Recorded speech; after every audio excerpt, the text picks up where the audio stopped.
Quel bilan faire du projet de prélocation de manuels scolaires après une phase pilote qui a démarré le 12 septembre 2022 dans 33 établissements scolaires? L'unité de coordination de mise en œuvre de la phase pilote de la Bourse nationale du manuel scolaire fait le bilan de ce premier essai, une étape indispensable avant la phase de généralisation qui permettra au projet de s'étendre sur tout le territoire. Explication avec Eliel Miemo et Jessica Koné.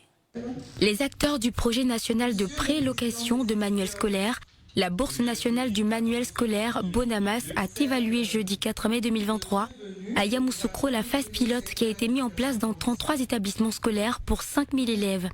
L'objectif est désormais d'étendre ce système à l'échelle nationale dès la prochaine rentrée scolaire afin que 80 à 90% des élèves puissent bénéficier de manuels scolaires contre 15% actuellement. La phase pilote et le passage à échelle de ce projet sont financés par l'Agence française de développement, à travers le contrat de désendettement et de développement. Quand vous voyez le paysage éducatif en Côte d'Ivoire, à l'école primaire jusqu'au CM2, l'État livre gratuitement les manuels scolaires aux élèves. Mais au collège, les manuels sont à la charge des parents.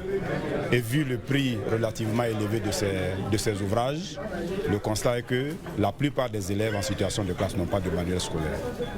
Donc c'est pour combler ce déficit que le ministère de l'Éducation nationale a travaillé sur ce programme-là afin de permettre aux élèves de Côte d'Ivoire de disposer de 8 manuels à des coûts très abordables. Les 8 manuels, c'est 10 000 francs que vous avez.